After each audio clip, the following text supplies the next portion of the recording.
हम अपनी भावनाओं को, हम अपनी जो भी टॉक्स हैं उन्हें व्यक्त कर सके आप सभी के सामने। तो बहुत बहुत धन्यवाद, तहे दिल से आप सभी का बहुत बहुत धन्यवाद।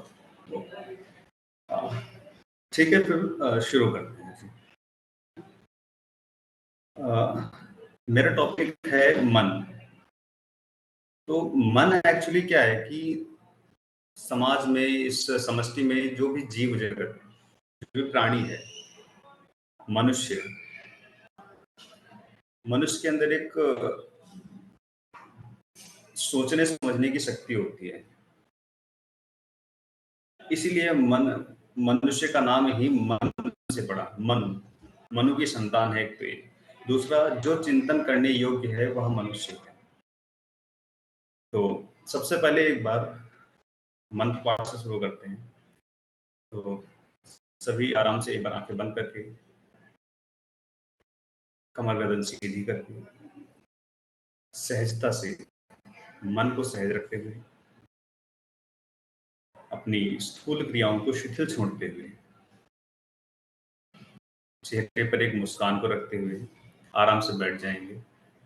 किसी भी पोजीशन में, आप चेयर पे बैठे हैं चेयर पे बैठे रहें, या फिर आसनी पे बैठे तो आसनी पे बैठे रहें, कोई इश्यू नहीं है। लंबी करके एक बार सांस लेंगे, deep breathing and completely breathe out. Internally पूरा रिलैक्स करेंगे पहले।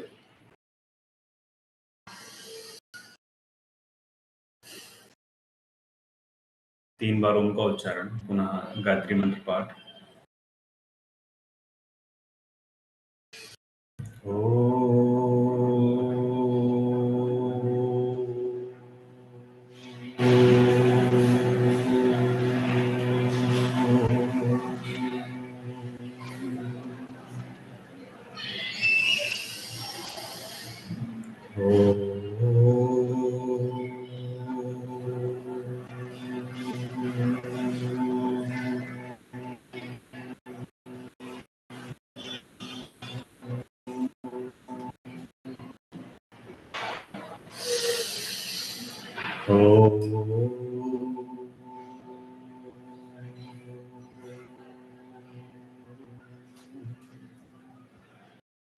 भूर्भुवः स्वः तत्सवितुर्वरेण्यं भर्गो देवस्य धीमहि धियो यो प्रचोदयात्। ॐ त्र्यम्बकं यजामहे सुगन्धिं पुष्टिवर्धनम् उर्वारुकमिव बन्धनात् मृत्योर्मोक्षि अमामृतात्। ॐ सहना भवतु, सहनौ भुनक्तु, सह वीर्यं करवावहै, तेजस्विनावधीतमस्तु मा विद्विषावहै। ॐ असतो मा सद्गमय, तमसो मा ज्योतिर्गमय, मृत्योर्मा अमृतं गमय। ओम शांति शांति शांति। सहजता से अपनी दोनों आंखों खोल लेंगे। और आज जो हमारा टॉपिक है वो मन है। और मन के विषय में जितना भी बोला जाए, मेरे हिसाब से कम ही रहेगा, क्योंकि अगर हम कोई भी कार्य करते हैं, चाहे वह सामाजिक हो, चाहे राजनीतिक हो, चाहे वैयक्तिक हो, या फिर पारिवारिक हो, या व्यावहारिक हो, कोई भी कार्य हमारे मन की स्थिति पर डिपेंड करता है। चाहे जो भी कार्य हो, चाहे हम स्थूल से स्थूल कार्य को कर रहे हो, या फिर सूक्ष्म से सूक्ष्म कार्य को कर रहे हो, हमारे शरीर की जो भी मेटाबॉलिज्म, एनाबॉलिज्म, कैटाबॉलिज्म और जो भी क्रियाएं सूक्ष्म रूप से या स्थूल रूप से चल रही हैं, उनमें मन का बहुत अधिक बड़ी भूमिका है। तो कोई भी ग्रंथ अभी तक ऐसा नहीं है कि जिसमें मन की बात ना कही गई हो, जो कि ऑथेंटिक ग्रंथ है, जैसे उपनिषद हो गया, वेद हो गया, वेद, उपनिषद, श्रीमद् भगवत गीता, योग दर्शन, और जहां तक कि यजुर्वेद में 34वें अध्याय के 1 से 6 मंत्र हैं जो जिन्हें शिव संकल्प मंत्र के नाम से जानते हैं। ओम यज्ञाग्रतो दूरमुदेति दैवम तद सुप्तस्य तथैवैति दूरंगमम ज्योतिषाम ज्योतिरेकम तन्मे मनः शिव संकल्पम अस्मि। अर्थात उसमें स्पष्ट रूप से कहा गया है कि हे ईश्वर, हम आपसे ये कामना करते हैं कि हमारा मन शिव संकल्प वाला हो, हमारा मन शुभ संकल्प वाला हो। तो सबसे पहले तो अपने मन की परिभाषाएं, मन को कहाँ-कहाँ पर किस भाव से कहा गया है, उन ग्रंथों में एक बार चर्चा करेंगे। जितना मैंने पढ़ा है, मैं अपनी भावनाओं को व्यक्त करने की कोशिश करूँगा, और अगर कोई गलती हो तो आप बीच में बोल भी सकते हैं। आप सब हमारे आदरणीय हैं, हमसे अग्रज हैं, हमारे पिता तुल्य हैं। तो जितना मैंने पढ़ा है, जितना मैंने समझा है, मैं आपके सामने व्यक्त करने का पूरा प्रयास करूँगा। तो सबसे पहले देखते हैं कि आयुर्वेद में चिकित्सा के दृष्टिकोण से देखते हैं पहले, क्योंकि अभी समय चल रहा है कि हमारे भारत देश में मानसिक रूप से व शारीरिक रूप से बहुत ही विकास हो रहे हैं, आप सब मानते हैं। तो चिकित्सा के दृष्टिकोण से हम पहले आयुर्वेद को ही लेकर आवाज चलते क्लियर हैं। नहीं आ रही सर, क्लियर अभी आ नहीं रही रही है? आवाज। अभी आ रही है स्पीकर क्लियर? जी सर, जी आवाज सर। क्लियर नहीं आ रही है। अभी आवाज क्लियर आ रही क्लियर नहीं आ है? रही। सर कट वीडियो करा थोड़ा सा ऑफ रखेंगे तो मे बी वॉइस क्लियर हो जाएगी। ओके ओके ओके, मैं देखता हूँ। अभी आवाज आ रही क्लियर? जी अभी ठीक है। जी जी। अ, तो मैं ये कह रहा था कि मन के दृष्टि मतलब अलग अलग ग्रंथों में अलग अलग, जैसे उपनिषद हो गया, श्रीमद् भगवत गीता हो गया, वेद हो गए, जो हमारे वेद तो सबसे प्राचीन ग्रंथ हैं। तो उनमें से यजुर्वेद के 34वें अध्याय में 1 से 6 तक जो मंत्र कहे गए हैं, उनको कहा गया है शिव संकल्प मंत्र, जो कि मन के लिए ही कहे गए हैं। और आपने ध्यान दिया होगा कि वैदिक परिप्रेक्ष्य में जब हम सायंकालीन, जब हम सोने के लिए जाते हैं, उससे पहले इन 6 मंत्रों का पाठ किया जाता है। वो मैं आपको बता दूंगा कि यजुर्वेद के 34वें अध्याय के 1 से 6 मंत्र, उसमें 58 मंत्र हैं कुल। उसमें से 1 से 6 मंत्र हैं जो शिव संकल्प मंत्र हैं, जो हमारे मन की अलग अलग परिस्थितियों को व्यक्त करते हैं। तो ये हो गया मन की बात। अब आयुर्वेद के दृष्टिकोण से देखते हैं कि मन क्या है, कि हमारे जो भी चिकित्सा की जाती है आयुर्वेद में, एलोपैथी में तो सिम्प्टोमेटिक ट्रीटमेंट होता है, बल्कि आयुर्वेद में फुल बॉडी ट्रीटमेंट होता है। अपने पूरे शरीर को केंद्र में रख के उसकी चिकित्सा की जाती है। और आयुर्वेद के अनुसार मन ज्ञानेंद्रियों और आत्मा को आपस में जोड़ने वाली कड़ी है, जिसकी सहायता से ज्ञान मिलता है। मन मुख्य है। मन यदि ना हो तो किसी भी, चाहे वह ज्ञानेंद्रिय हो चाहे वह कर्मेंद्रिय हो, हमें किसी भी चीज का बोध नहीं हो सकता है, क्योंकि मन एक मीडिएटर के रूप में कार्य करता है। अब ज्ञानेंद्रियां कौन कौन सी हैं? ज्ञानेंद्रियां हैं आंख, कान, नाक, जीभ, त्वचा। कर्म इंद्रियां वाक, पाणिपाद, पायुपस्थ। तो इनको, इनमें से एक उभय इंद्रिय रखा गया है मन को, जो कि दोनों में कॉमन है। अब इसमें आयुर्वेद में स्वस्थ पुरुष की परिभाषा देते हुए कहा गया है कि समदोषः समाग्निश्च समधातुमल क्रिया प्रसन्न आत्मेन्द्रिय मनः स्वस्थ इति विधीयते। मतलब समान दोष, समान अग्नि, समान धातु और समान रूप से मल का निष्क्रमण, फिर प्रसन्न आत्मेन्द्रिय मन, आत्मा और मन का प्रसन्नता की स्थिति में होना, वह मन की स्थिति को दर्शाता है कि जब तक मन व्यथित होगा, मन विकारित होगा, तो हमारे शरीर में स्वतः ही स्थूल रूप से व सूक्ष्म रूप से टॉक्सिन्स आते जाएंगे, जो कि पहले तो एक्यूट होंगे, धीरे धीरे धीरे धीरे वो क्रोनिक बनते चले जाते हैं।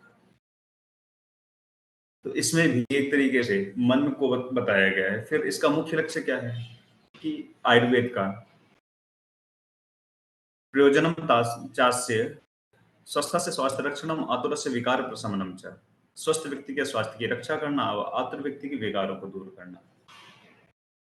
तो मन का स्वस्थ रहना, क्योंकि जैसा हम सोचते हैं वैसा ही हम करते हैं, जैसा करते हैं वैसा हो जाते हैं। यत् मनसामनुति तत् वाचावति, यत् वाचावति कर्मणि करोति, यत् कर्मणा करोति तदपि संपद्यते। ऐसा हम सोच सर आवाज नहीं आ रहा है, आवाज नहीं आ रहा है।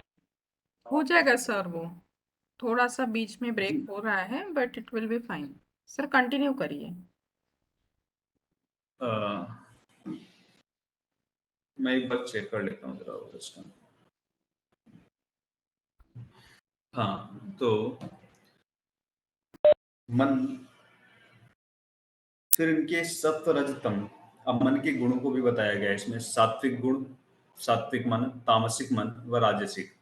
सत्व रजतम, सात्विक गुण, उस समय हमारी अवस्था होती है एक शिथिलता की, एकाग्रता की अवस्था होती है और थोड़ा आनंद की अवस्था होती है। राजसिक मन, जो कि चंचलता की अवस्था होती है, रजगुण, रजोगुण प्रधान होता है। तामसिक गुण, प्रमाद, आलस्य, इनकी अवस्था होती है।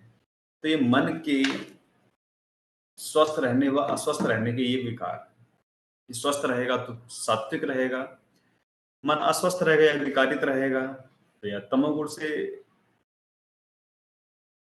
आवरण उसका ढका रहेगा या फिर रजोगुण से।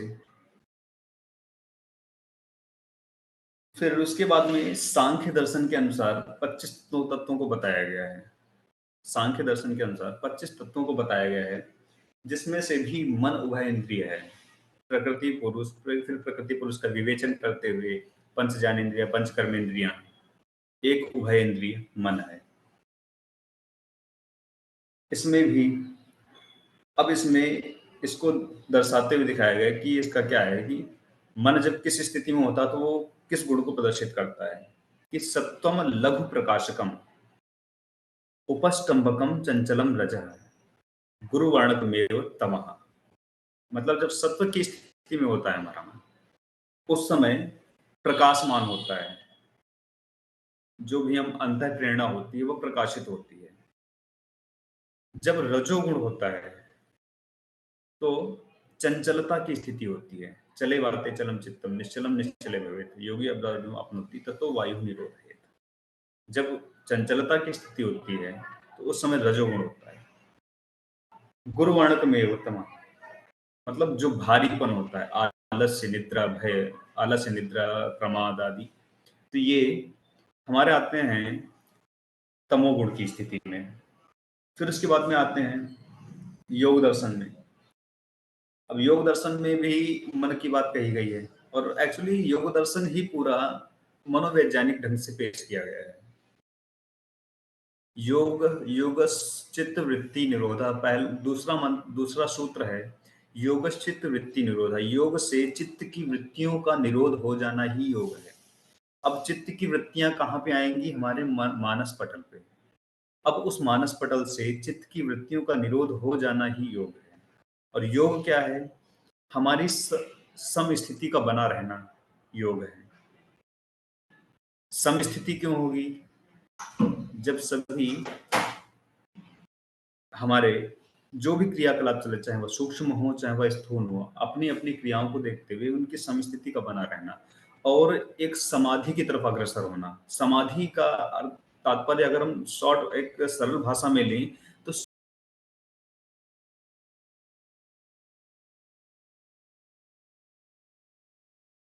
आवाज व्याधि पूरी बंद ही हो गई। समाधान, जो हमें समाधान की तरफ ले जाए। अ, अभी भी क्लियर नहीं आ रही है क्या? सर क्लियर है अभी आ रही सर। जी। अच्छा, क्लियर, ठीक है। मैं कोशिश कर रहा हूँ पूरा, मतलब क्यों हो रहा है। तो समाधि का तात्पर्य यहाँ पर लिया गया है कि मैं एक सरल भाषा में समझा दूं कि समाधान की तरफ अग्रसर हो जाना। जब हमारा मन शिथिल होगा, हमारे मन में विचारों का आवागमन मंद होगा, तो वह सम स्थिति में होगा और वो हमें समाधान की तरफ ले जाएगा। और मनुष्य का अंतिम लक्ष्य ही होता है दुखों से आत्यंतिक निवृत्ति। और दुखों से आत्यंतिक निवृत्ति तभी होगी जब हमारा मन शांत होगा। और यही मनुष्य का अंतिम प्रयोजन होता है। कि हमारे जीवन से, हमारे जो भी अभी प्रेजेंट टाइम में लाइफ जी रहे हैं, उससे दुखों से निवृत्ति मिल जाए, बस हमें वही एक समाधि की अवस्था होती है। कभी आपने देखा होगा कि आपको यदि भूख ना लगी हो, सॉरी, आपको भूख लगी हो लेकिन आपके सामने कोई भूखा व्यक्ति बैठा हो, सज्जन बैठा हो, और आपने उसको अपना भोजन उसे दे दिया हो, लेकिन आप तृप्त हो रहे हैं, आपका मन प्रसन्न हो रहा है, आप आनंदित हो रहे हैं, और आपके आनंदित होने से फिर साइंटिफिकली अगर बात करें तो आपके मन से उन्हीं जो है तरह के सिक्रीशंस होने शुरू हो जाते हैं, वही स्राव होने शुरू हो जाते हैं जो कि हमें आनंद की तरफ ले जाते हैं। एक होता है डोपामिन, वो आगे बात करेंगे इसके विषय में। फिर उसके बाद में आते हैं अष्टांग योग, यम, नियम, आसन, प्राणायाम, प्रत्याहार, धारणा, ध्यान, समाधि। यम, नियम, आसन, प्राणायाम, ये तो हो गए बहिरंग। धारणा, ध्यान, समाधि, ये हो गए अंतरंग साधन। बहिरंग साधन और अंतरंग साधन, दो में ही इनको डिवाइड किया गया है। तो सबसे पहले साधना करते हैं बहिरंग साधन की, अपने सिर्फ, और आप इस बेस को बना के चलना कि सारी बातें मन पे ही हो रही हैं, क्योंकि मन नहीं है तो कोई बात ही नहीं है। आप अगर सुन पा रहे हैं तो अपनी ज्ञानेंद्रिय के माध्यम से, जब मन का रिलेशन हो रहा है तब आप सुन पा रहे हैं। कर्मेंद्रिय के माध्यम से आपका प्रत्यक्षीकरण हो रहा है, तब आप देख पा रहे हैं, और मन के माध्यम से ही आप जो मैसेज कन्वे कर रहे हैं उसको आप सही गलत निर्णय कर पा रहे हैं, जो कि मन प्रेषित करता है बुद्धि को, और वो सही गलत का निर्णय करता है। क्या सही है, क्या गलत है, हम जो बोल रहे हैं वो सही है, उचित है या अनुचित है, जो हम बोल रहे हैं वो गलत है, ये निर्णय करती है बुद्धि, जो कि प्रेषित किया जाता है मन के द्वारा। एक ब्रिज होता है, ब्रिज का काम करता है ध्यान। अगर हम ध्यान की बात करें तो हम अगर चलते हैं, यदि कंसंट्रेशन नहीं होगा नहीं चल पाएंगे। खाना खाते हैं, यदि कंसंट्रेशन नहीं होगा, क्या होता है ना कि एक हैबिचुअल हो गए हैं, हम खाना खा रहे हैं, हैबिचुअल हो गए हैं, वो ठीक है, उठाया, एक बाइट तोड़ा और सीधे मुंह को ही जाए, क्योंकि वो हैबिचुअल हो गए हैं। लेकिन आप सोच के देखो, जब आप छोटे थे, क्या आपने उठाया सीधे उधर ही जाता था, या फिर कहीं, अब चलने में लड़खड़ाते हैं शुरुआत में, क्योंकि उस समय हमारा ध्यान, ये सोचने समझने की इतनी शक्ति नहीं होती है। उस समय हमारे संस्कार रूप से हमने जन्म लिया, और वो संस्कार तब तक चलते रहते हैं जब तक हमारी सोचने की स्थिति नहीं आ जाती है। स्टेयर्स को चढ़ते हैं, उसमें भी आप अगर नए जगह पे जाएं तो आपको ध्यान देना पड़ता है। आप अगर अपने घर में हैं तो आपको ध्यान नहीं देना पड़ता है, आप आंख बंद करके उतर जाते हैं। बिल्कुल फैक्ट है। सुई में धागा डालते वक्त आपके मन में कोई विचार आता है? नहीं आता है। कोई व्यक्ति डूबने से बच जाए, कोई व्यक्ति डूबने से बच जाए, उससे आप पूछना क्या आपके मन में कोई विचार आया था, या ओवर थिंकिंग हुई थी? है?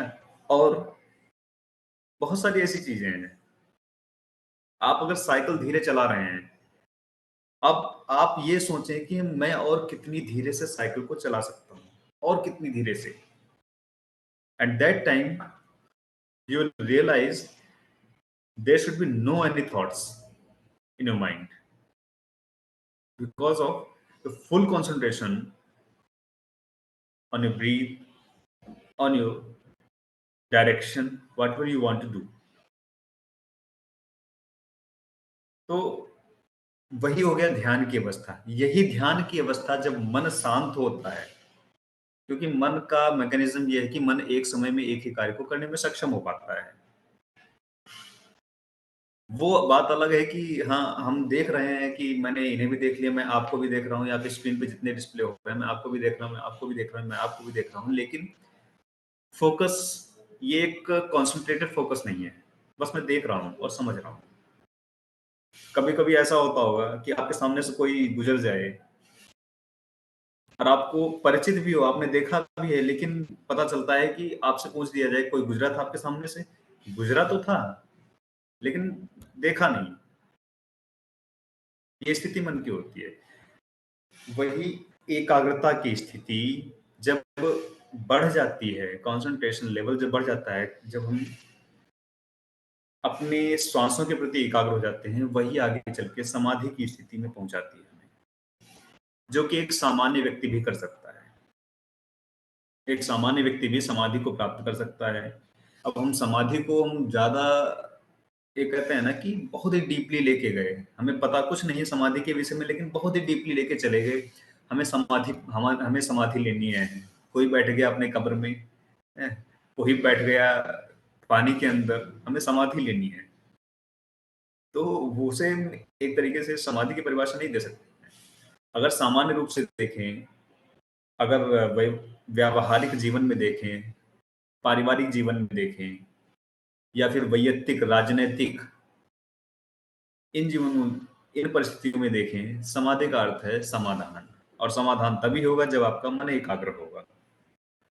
फिर उसके बाद में बात करते हैं उपनिषद में। उपनिषद में केनोपनिषद में स्पष्ट रूप से कहा गया कि मन क्या है। पहले तो कहा गया कि वह कौन सी शक्ति है जिसकी सहायता से सभी इंद्रियां अपने अपने कार्य को करने में सक्षम हो पाती हैं। वह कौन सी शक्ति है जिसकी सहायता से सभी इंद्रियां अपने अपने कार्य को करने में सक्षम हो पाती हैं। कहते हैं कि ओम केनेशितम पतति प्रेषितम मनः केन प्राणः प्रथमा प्रीतियुक्ता केनेशिताम वाचमिमाम वदन्ति चक्षु श्रोतम का उ देवो युनक्ति।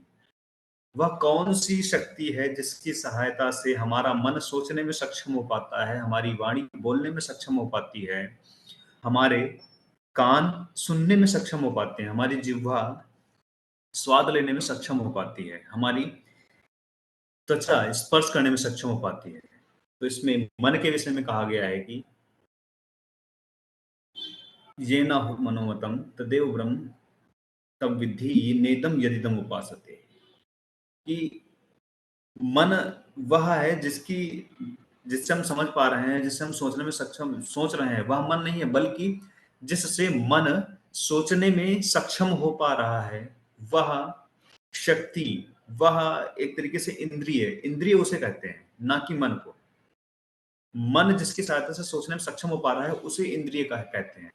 और यहाँ पर एक चीज क्लियर कर दें, इंद्रिय क्या होता है ना, कि जो ज्ञानेंद्रिय, जो कर्मेंद्रिय बताई गई हैं, वाक पाणिपाद पायुपस्थ, और ज्ञानेंद्रियों के विषय में कहा गया है, ये आपकी ज्ञानेंद्रियां जो है, ये इंद्रियां नहीं है, बल्कि ये इंद्रियां जिसकी सहायता से अपने अपने कार्य को करने में सक्षम हो पा रही हैं, वो इंद्रियां हैं। फिर उसके बाद में आते हैं गीता में, श्रीमद् भगवत गीता में। तो श्रीमद् भगवत गीता में दूसरे अध्याय में कहा गया कि स्थित प्रज्ञ कौन है। स्थित प्रज्ञ कौन है? कि स्थित प्रज्ञस्य का वासा समाधिस्थस्य केशव स्थित धीम किम प्रवासित किम आसीत व्रजेत किम। स्थित प्रज्ञ पुरुष की परिभाषा क्या है, और हम किसे स्थिति प्रज्ञ पुरुष समझें? तो स्थिति प्रज्ञ पुरुष वही होगा जिसके अंदर सत्व गुण की प्रधानता होगी, तमोगुण निम्न रहेगा, रजोगुण थोड़ा सा रहेगा उसके मध्य में, मीडिएटर के रूप में। क्योंकि अगर हमारे अंदर रजोगुण नहीं होगा, फिर भी हम सोचने में सक्षम नहीं हो पाएंगे, क्योंकि जब तक वायु नहीं होगी तब तक हमारे मन में विचार नहीं आएंगे। मतलब बहुत ही क्रिटिकल है इसका मैकेनिज्म। अगर मन का समझे तो बहुत ही क्रिटिकल है, इसे समझना सामान्य रूप से बहुत कठिन है कि रजोगुण के ना होने से भी हमारा मन कार्य नहीं करेगा, और सिर्फ सत्वगुण में आ जाए फिर भी कार्य नहीं करेगा, क्योंकि सत्वगुण में आने से रजोगुण और तमोगुण नहीं है। अब तमोगुण क्या करता है? हमें शिथिल करता है, हमारे पैरासिम्पैथिक नर्वस सिस्टम को एक्टिवेट करता है, जो कि हमें शिथिलता, हमें रेस्ट की ओर ले जाता है। तो आप सोच के देखिए, यही रेस्ट आगे डीप स्लीप में गया है, यही योग निद्रा, उसे योग निद्रा बोल दिया गया, क्योंकि उसमें भी योग है, तमोगुण में भी योग है, रजोगुण में भी योग है, सत्वगुण में तो योग है ही। योग का सामान्य सा अर्थ है कि जो भी कोलैबोरेशन है, जो भी एक रिलेशन है, उस रिलेशन को एक संगतिकरण के साथ चलाना योग है। तो एक संगतिकरण चाहे मन, बुद्धि, आत्मा, तीनों की संगतिकरण को साथ में लेते हुए हमें अपने सभी स्थूल व सूक्ष्म क्रियाओं को करते जाना है। फिर सर जी, 1 मिनट, हाँ उधर मिल जाएंगे, उधर मिल जाएंगे उधर के, हाँ सर 1 मिनट डिस्टेंस हो, 1 मिनट।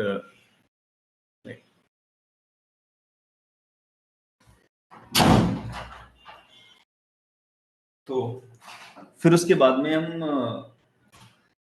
बात करते हैं कि यदा संगते चायम कुर्मोंगानी व सर्वसः, कि एक कछुए की तरह अपनी इंद्रियों को विषयों से समेट लेना, ये मन से ही संभव हो सकता है।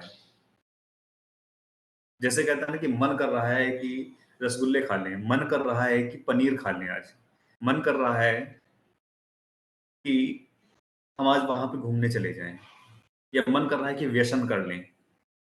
तो ये मन का आपने ना एक नॉर्मली वे से मन ने नहीं कहा, बल्कि आपने उसे सोचने पे विवश किया। आप पहले ही तय कर चुके थे कि हमें जाना है, हमें रसगुल्ले खाने हैं, तभी आपके मन ने आपको सिग्नल दिया। अब इसमें क्या है कि एक कछुए की तरह विषयों से लिप्त ना होते हुए अपनी सभी इंद्रियों को समेट कर रख लेना, यह स्थित प्रज्ञ पुरुष की परिभाषा है। फिर उसके बाद में हम बात करते हैं पंचकोश में मन। पंचकोश में बात करते हैं तो सबसे है कि कर्मेंद्रिय और ज्ञानेंद्रिय को जो एक रिलेट करता है वह है मन। अब पंचकोश में सबसे पहले है कि अन्नमय कोश, फिर उसके बाद में है प्राणमय कोश, मनोमय, विज्ञानमय, आनंदमय। अन्नमय कोश हमारे स्थूल शरीर को पोषित करता है। प्राणमय कोश हमारे संपूर्ण नाड़ियों में जो 72,72,10,201 नाड़ियां हैं, और ये कई ग्रंथों के अनुसार इनमें अलग अलग बताया गया है, जिसमें से 72,000 नाड़ियां भी बताई गई हैं। फिर जिसमें से 100 मुख्य हैं, 100 में से 10 मुख्य हैं, 10 में से 3 मुख्य हैं, 3 में से 1 मुख्य है। जिससे 3 मुख्य कौन सी? इड़ा, पिंगला, सुषुम्ना, जिसमें से 1 मुख्य है सुषुम्ना। फिर इसी तरीके से विवेचन करते हुए अब फिर दूसरा है, तीसरे स्थान पे है कि मनोमय कोश।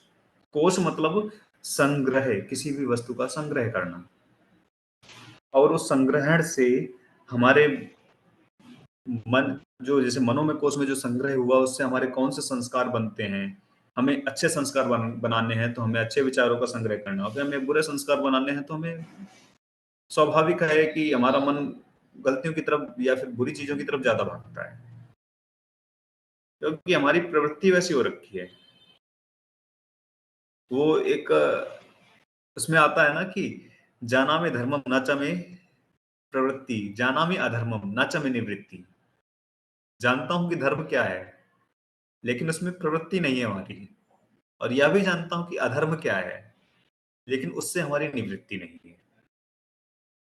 तो प्रवृत्ति और निवृत्ति को साथ में लेके चलने से ही हम खुश तो हो सकते हैं, लेकिन खुश से ऊपर की अवस्था है आनंद की अवस्था। आप सोच के देखिए, सुख है तो दुख है, लाभ है तो हानि है, जय है तो पराजय है, लड़ाई है तो प्यार है, स्नेह है, करुणा है, लेकिन आप अपोजिट बता दें आनंद का। आनंद एक ऐसी अवस्था है जिसका कोई अपोजिट नहीं होता है। तो हमारे ऋषि मुनियों ने बहुत सोच समझ के इन शब्दों का संग्रहण किया है। इसीलिए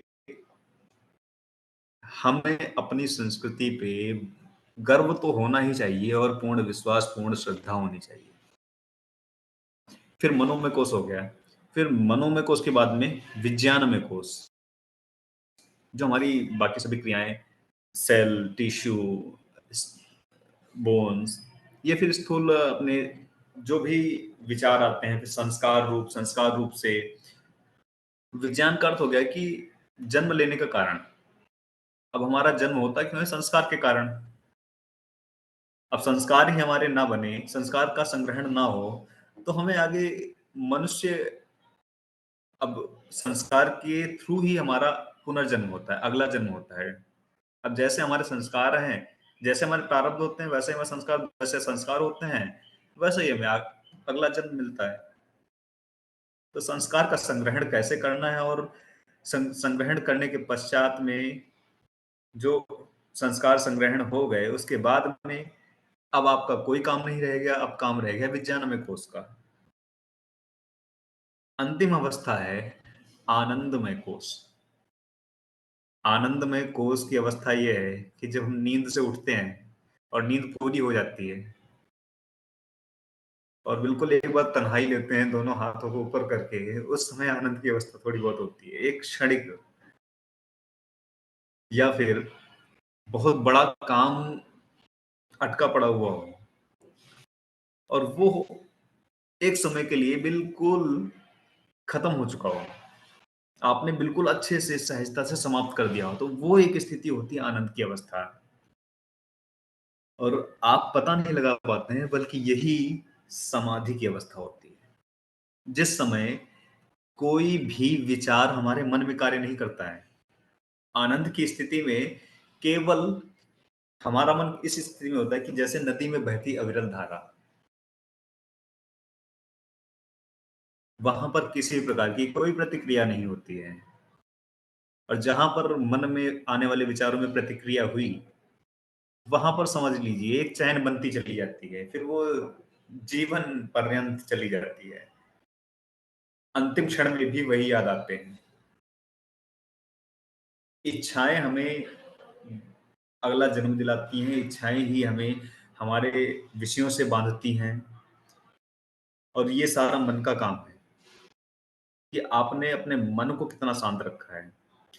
और प्राणायाम के विषय से देखें, अगर मन को शांत करना है, सामान्य सी बात है, अपनी ब्रीथ को बहुत ही सामान्य, बहुत ही सूक्ष्म कर दें। इसका भी अभी अभ्यास कराएंगे आपको, क्योंकि ये बहुत ही इंपॉर्टेंट कुछ चीजें होती हैं जो कि आप खुद फील करोगे, और आप एक बार फील कर लोगे, उसको बार बार आपको करने का मन होगा। क्योंकि मनुष्य का स्वभाव ही है चिंतन करना, एक सात्विक रूप से चिंतन करना।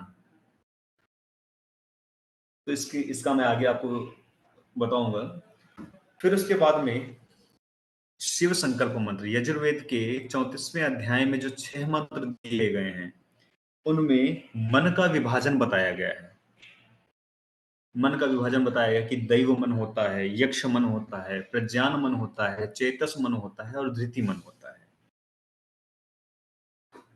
अगर आपको लिखना हो तो आप लिख सकते हैं कि दैव मन, यक्ष मन, प्रज्ञान मन, चेतस मन और धृति मन।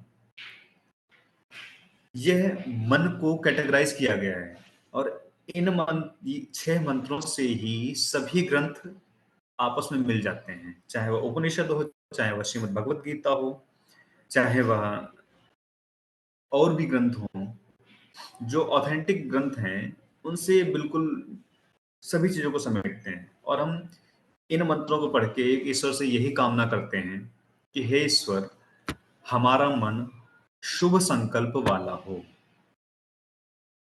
अब शुभ संकल्प के लिए हमारे मन का एकाग्र होना बहुत ही आवश्यक है। तो दैव मन की बात करते हैं, तो जो भी ज्ञानेंद्रियां होती हैं हमारी, उनसे विषयों का बोध जो होता है, ज्ञानेंद्रियों ने विषयों को ग्रहण किया और विषयों का बोध बुद्धि तक गया मन की सहायता से, जो कि कार्य करता है दैव मन। हमें नेत्रों आदि के सहयोग से विषय को आत्मा तक लेकर जाना और उसे प्रकाशित करने का काम दैव मन करता है। मतलब मुख्य रूप से प्रकाशित करता है, फोकस्ड करता है, वह है दैव मन। फिर उसके बाद में आते हैं यक्ष मन। यक्ष मन क्या है कि जो कि कर्मेंद्रियों को नियंत्रित करता है। यक्ष मन हमारी कर्मेंद्रियों को नियंत्रित करता है। अब आ गया प्रज्ञान मन। प्रज्ञान मन चिंतन करता है। चिंतन करने, जो जो भी हम चिंतन करते हैं वो प्रज्ञान मन की सहायता से ही संभव हो पाता है। फिर चिंतन करने के बाद में जो निर्णय करने की शक्ति आती है बुद्धि में, वह प्रज्ञान मन की सहायता से ही संभव हो पाता है। फिर उसके बाद में है चेतस मन। चेतस मन जिसमें संस्कार का संग्रहण होता है, संस्कार शेष होते हैं जिनमें, वह हो गया चेतस मन। चित्त में स्थितियां संस्कार के रूप में संचय होती हैं। कहां पर संचय होती है? वो चेतस मन में। फिर से एक बार सुन लेंगे। चित्त में स्थितियां संस्कार के रूप में संचय होती हैं, वह है चेतस मन। इसीलिए कहा गया है कि पहले ही योग दर्शन में दूसरा सूत्र क्या है? योगश्चित्त वृत्ति निरोधा। योग से चित्त की वृत्तियों का निरोध कर देना ही योग है। क्योंकि जो संस्कार थे उन संस्कारों को दग्ध बीज कर देना ही योग है। फिर उसके बाद में आता है धृति मन। धृति मन एक तरीके से विज्ञान होता है। धृति मन ये कॉन्शियस मन, अनकॉन्शियस मन, ये कॉन्शियस से अनकॉन्शियस स्थिति में ले जाता है, समाधि की अवस्था में ले जाता है। Deep concentration level of mind is called धृति मन। इसे इसमें हम पूर्ण सत्व की अवस्था में होते हैं। वो उस समय धृति मन कार्य करता है, जिस समय हमारे संस्कार भी शेष नहीं रह जाते हैं। तो फिर उसके बाद में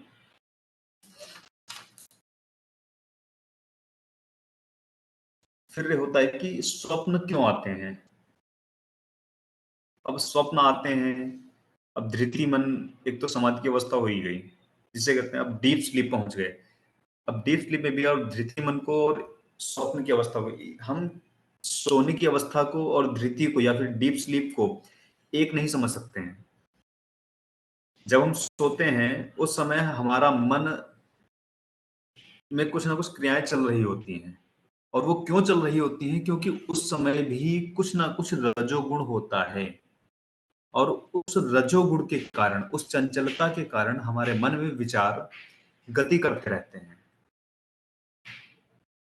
और आपने कभी देखा भी होगा कि हम कुछ एक्सपेक्टेशन नहीं भी करते हैं या फिर हम कुछ नहीं भी सोचते हैं, हम कुछ कोई काम नहीं भी करते हैं, फिर भी हमारे मन में वो स्वप्न आ जाते हैं जो कि आगे, आपने सोचा कि ये आगे सत्य भी हो जाते हैं कभी कभी हमारे स्वप्न। इसका विज्ञान समझा आपने कभी? नहीं। तो कभी कभी जो हम स्वप्न देखते हैं वो सत्य भी हो जाते हैं, और वो काम होता है धृति मन का।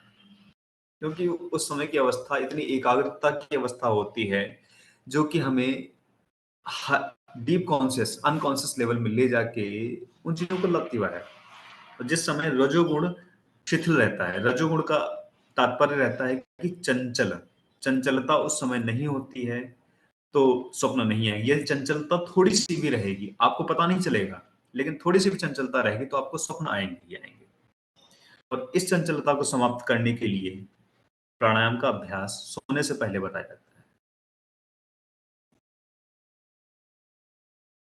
फिर इसमें इसके बाद में इंद्रियों के बारे में बताया गया है ना कि स्व-विषया चित्त से रूपानुकार इंद्रियाणाम प्रत्याहार। प्रत्याहार क्या है? अब हम इंद्रियों में लिप्त रहेंगे, विषयों को ग्रहण करेंगे, वो मानस पटल पे अंकित होता जाएगा, और वो मानस पटल पे अंकित होने के बाद में ही फिर वो एक चैन बनाते चले जाते हैं जो कि हमें ले जाते हैं स्वप्न की तरफ। इनकी भी 4 अवस्थाएं, जागृत, स्वप्न, सुषुप्ति, तुरीया, फिर तुरीयातीत। 5 अवस्थाएं हो गई इनकी। जागृत अवस्था जो हम जाग रहे हैं, चिंतन कर रहे हैं। स्वप्न अवस्था जो हम कार्य कर चुके हैं और जो हम चिंतन कर चुके हैं, उसका एक सूक्ष्म रूप में हमारे मानस पटल पे अंकित होके बाहर आना। स्वप्न। सुषुप्ति, सुषुप्ति मतलब एक तरीके से कोई स्वप्न की अवस्था नहीं है, लेकिन डीप स्लीप भी नहीं है, एक रिलैक्सेशन की एक स्थिति। सुषुप्ति, फिर जागृत स्वप्न सुषुप्ति, तुरिया, तुरिया अवस्था मतलब डीप स्लीप। उस समय कोई विचार नहीं, कोई विकार नहीं, केवल और केवल मन, बुद्धि, आत्मा और वह स्थूल शरीर की, देह की सम अवस्था, एक मृत के समान बिल्कुल शिथिलता, वह हो गई तुरिया। फिर उसके तुरियातीत, फिर तुरियातीत को फिर समाधि की अवस्था की तरफ ले जाता है, उसमें अभी बात नहीं करेंगे। तो फिर उसके बाद में आता है योग दर्शन में 9 अंतराएं बताई गई हैं। व्याधिस्त्यान संशय प्रमाद आलस्य विरति भ्रांति दर्शन आलब्धोमुखत्वानि अनवस्थितत्वानि चित्त विक्षेपास्ते अंतरायाः। व्याधियां, आधि, आधि और व्याधि। आधि, जब हमारा मन दूषित होता है स्वतः ही हमारे शरीर में विकार आने शुरू हो जाते हैं। यदि मन स्वस्थ होगा, मन दूषित नहीं होगा, तो हमारे शरीर में विकार भी दूषित नहीं होंगे। दूषित होने का तात्पर्य है कि हमारे शरीर, स्थूल शरीर में विकार उत्पन्न नहीं होंगे, क्योंकि मन के प्रबल शक्ति की सहायता से ही हम अपने शरीर में उपस्थित स्थूल विकारों को भी दूर कर सकते हैं। क्योंकि pineal gland, thalamus, hypothalamus, pituitary, ये ग्लैंड कुछ ऐसे ग्लैंड हैं जो कि हमारे पूरे शरीर के मेटाबॉलिज्म को कंट्रोल करते हैं। फिर जैसा हम विचार करते हैं, जैसा हम कार्य करते हैं, वैसे ही फिर हमारे शरीर में क्रियाएं होनी शुरू हो जाती हैं। तो फिर इन आधि और व्याधियों को समस्थिति में बनाए रखना है, एक तरीके से योग की अवस्था है। तो ये तो एक कहाँ कहाँ पर क्या क्या बताया गया है मन की स्थिति में, मन के लिए, ये मैंने आपको बताया। अब हम बात कर लेते हैं कि मन हमारा एकाग्र कैसे हो सकता है, और मन के एकाग्र होने से कहाँ कौन कौन सी स्थिति को हम प्राप्त कर सकते हैं, और हम अपने शरीर में उपस्थित कौन कौन से विकारों को भी हम दूर कर सकते हैं। एक मेडिकल टर्म को लेकर, मेडिकल टर्मिनोलॉजी को देखते हुए बताएंगे। फिर दूसरा आपको बताएंगे कि हमारे मस्तिष्क में एक डोपामिन होता है हार्मोन, डोपामिन हार्मोन होता है जो कि हमें समाधि की तरफ भी ले जाता है और जो कि हमें स्ट्रेस की तरफ भी ले जाता है। God is one but known as different power। उसी तरीके से dopamine hormone is one but the functioning is different and different. आप अगर शांत मन है, आप डोपामिन की स्थिति समझे। जब हम खुश, सुख सुख अवस्था में, आनंद की अवस्था में होते हैं, उस समय हमारे मन में डोपामिन का सिक्रेशन प्रारंभ होता है, जो कि हमें एक आनंद की तरफ ले जाता है और हमारे शरीर में एक कंसंट्रेशन, एक डीप कंसंट्रेशन पे ले जाता है। हेलो जी, आवाज आ रही है मेरी अभी? हाँ सर, अभी बीच में थोड़ी ब्रेक हुई थी, now it's fine. Okay okay. हाँ, तो डोपामिन, इसे हैप्पी हार्मोन बोलते हैं। हैप्पी हार्मोन, जो हमने कुछ अच्छा कार्य किया या फिर हम अच्छी मनोस्थिति में रहे, उस समय डोपामिन का सिक्रेशन हुआ। वही जब कोई व्यक्ति व्यसन करने लगता है, या फिर दारू, नशा, सिगरेट, जो भी उसने व्यसन किए, व्यसन करने से एक बार को तो कोई दिक्कत नहीं है, एक बार को तो उसने शौक से किया, दूसरी बार को उसने किया, व्यसन किया और उसे आनंद की अवस्था प्राप्त हुई, उसे अच्छा लगा। अब इस मैकेनिज्म को समझना आप। एक तो हो गया सामान्य रूप से ध्यान से या फिर मेडिटेशन से या फिर योग निद्रा से हमने डोपामिन को रिलीज किया। दूसरा हो गया कि हमें हमने कुछ व्यसन किया और व्यसन करने से हमें खुश की मतलब सुख, एक तरीके से हैप्पीनेस हुआ, और उस हैप्पीनेस के होने से हमारे माइंड में फिर से डोपामिन का सिक्रेशन हुआ। बल्कि व्यसन से नहीं हुआ है, व्यसन लेने के बाद जो एक हैप्पीनेस फील करते हैं उसके बाद से डोपामिन का सिक्रेशन हुआ। फिर धीरे धीरे एक ऐसी अवस्था आती है कि जब तक हम व्यसन, एक शराबी को जब तक शराब ना मिले तब तक वो खुश नहीं होता है, वो समाधि की अवस्था में नहीं जाता है। लेकिन जैसे ही उसको एक शराब का एक थोड़ा सा, एक ग्लास मतलब एक थोड़ी सी भी मात्रा मिल गई तो वो एक आनंद की अवस्था में पहुंच जाता है, और उस आनंद की अवस्था में ही डोपामिन का सिक्रेशन होता है। फिर एक ऐसी अवस्था आती है कि जब हम एडिक्टेड हो चुके होते हैं, अगर वो नहीं मिला व्यसन करने को, जो भी व्यसन करने के एडिक्टेड हो चुके थे, तब वही डोपामिन हमें स्ट्रेस की तरफ ले जाता है। वही डोपामिन हार्मोन हमें स्ट्रेस की तरफ, एंजाइटी की तरफ, ओवर थिंकिंग की तरफ, इंसोम्निया की तरफ ले जाता है। तो ये फिर उसके ये एक तरीके से हमारे माइंड से फिर सारे केमिकल रिएक्शन होने शुरू हो जाते हैं, और इनकी केमिकल रिएक्शन होने से फिर हमारे मन में धीरे धीरे अवसाद की स्थिति प्राप्त होती है, अवसाद की स्थिति होती है, फिर हमें सारी चीजें फिर नीरस लगने लगती हैं। ये हो गया डोपामिन एक व्यसन की तरीके से। अब जब हम ध्यान की अवस्था में होते हैं, जब डीप स्लीप में होते हैं, या फिर हाई कंसंट्रेशन लेवल पे होते हैं, या फिर 5 से 10 मिनट का भी हम अगर ध्यान करते हैं, तो उसमें भी डोपामिन का सिक्रीशन होता है। अब उस डोपामिन के सिक्रीशन से फिर वो डोपामिन का सिक्रीशन दूसरे ग्लैंड्स को सिग्नल देता है कि हाँ, अब आप हैप्पी हार्मोन सीक्रेट करोगे, सेरोटोनिन, मेलाटोनिन, ये फिर एड्रेनलिन, कार्टिसोल, फिर धीरे धीरे ये सारे ऑक्सीटोसिन, ऑक्सीटोसिन जो कि एक लव हार्मोन के नाम से जानते हैं, इनका धीरे धीरे धीरे धीरे फिर सिर्फ डोपामिन के सिक्रेशन से ही हमारे सारे डिस्टर्ब होने लगते हैं या फिर मैनेज होने लगते हैं। तो फिर उसके बाद में बात करते हैं कि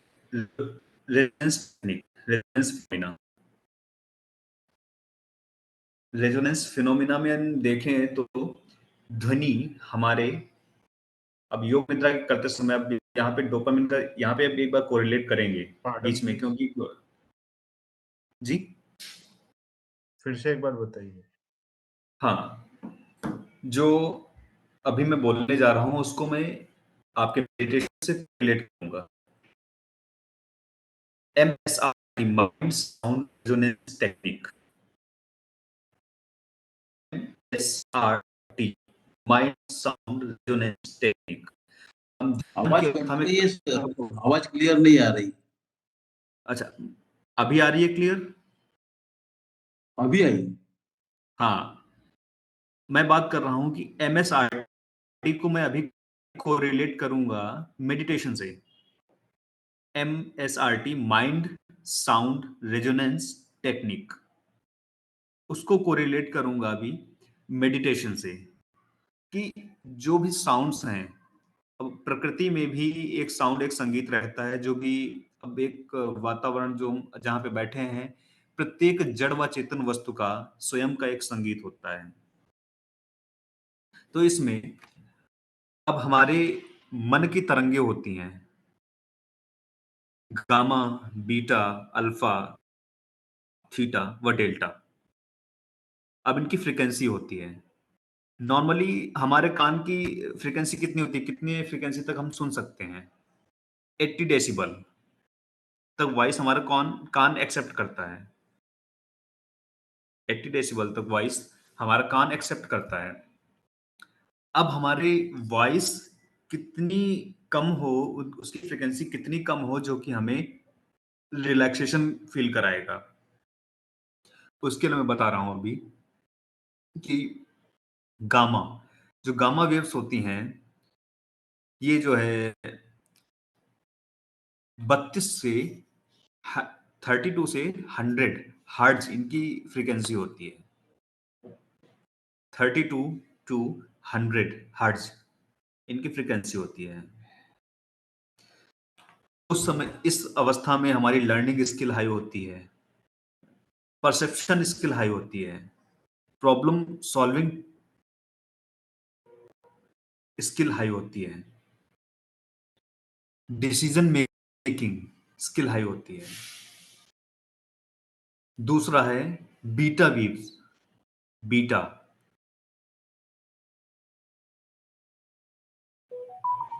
जिसका फ्रीक्वेंसी है 32 जिसकी फ्रीक्वेंसी है 13 टू 32 हर्ट्ज।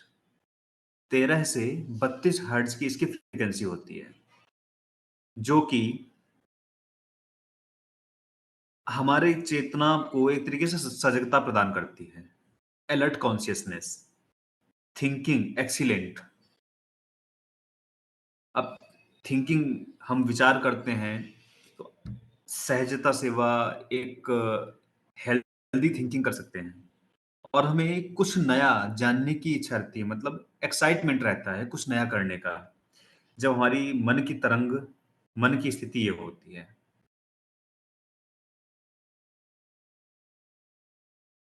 फिर उसके बाद में आती है अल्फा वेव्स। अल्फा वेव्स, इसकी वेव्स होती है फ्रीक्वेंसी 8 से 13 हर्ट्ज, 8 टू 13 हर्ट्ज, जिसमें फिजिकली एंड मेंटली रिलैक्स्ड होते हैं, जिसमें फिजिकली एंड मेंटली रिलैक्स्ड होते हैं।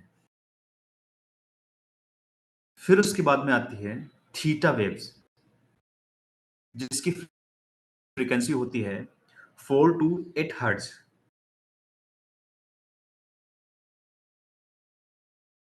जिसमें creativity, insight, deep state, dreams, deep meditation, reduce consciousness, ये अवस्था होती है, मतलब डीप स्लीप की अवस्था होती है, मेडिटेशन की अवस्था होती है, जिसे हम योग निद्रा के नाम से जानते हैं। वह है थीटा वेव्स, जिसमें हमारी फ्रीक्वेंसी होती है 4 से 8 हर्ट्ज, हमारे मन की तरंगे होती हैं। फिर उसके बाद में आ गया डेल्टा वेव्स, जिसकी फ्रीक्वेंसी होती है 0.5 to 4 hertz, 0.5 to 4 hertz,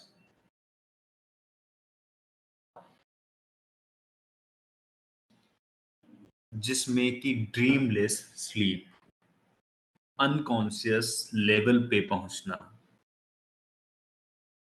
loss of bodily awareness, केवल एक उच्च चेतना में गमन करना, ब्रह्म चेतना में गमन करना, वह हो गया आपका डेल्टा वेव्स। ये हो गई मन की स्थिति। अब साउंड कितना धीरे रखा जाए, कितना स्लो रखा जाए, लगभग अब 80 डेसिबल हियरिंग कैपेसिटी है हमारे ईयर की, उससे अब सबकी कैपेसिटी भी अलग अलग होती है। तो अपनी कैपेसिटी को फील करते हैं कि हमारी कैपेसिटी कितनी है, एक अपने आप ही फील हो जाता है कि हाँ, ये साउंड हमें एक आनंद, एक रिलीज, रिलैक्सेशन की अनुभूति करा रहा है।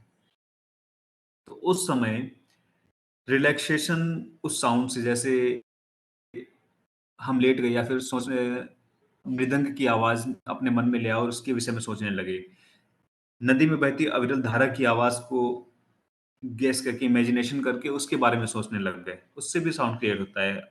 और अदरवाइज आप फ्लूट की आवाज ले सकते हैं, जो कि नेचुरल है, या फिर नेचुरल हीलिंग वॉइस ले सकते हैं अपने हिसाब से सेट करके। फिर उसको आराम से ध्यान में बैठ के, और ध्यान मुद्रा का भी इसमें बहुत बड़ा रोल रहता है। धारणा, ध्यान, समाधि, इनको कहा गया है कि त्रय में एकत्र संयम। ये 3 संयम बोले गए हैं धारणा, ध्यान, समाधि योग दर्शन में। त्रयम एकत्र संयम, धारणा, ध्यान, समाधि। तो धारणा, अपनी धारणा कहाँ रखनी है, मतलब जिस स्थान विशेष पे अपने मन को हम एकाग्र करते हैं। ध्यान, जहां पर जिस विषय को अपने मन में केंद्रित करके ध्यान करते हैं, सोचते हैं। समाधि अर्थात समाधान की स्थिति, मतलब उस समय विचार आ भी रहे हों, लेकिन आपको उन पे किसी प्रकार की प्रतिक्रिया नहीं देनी है।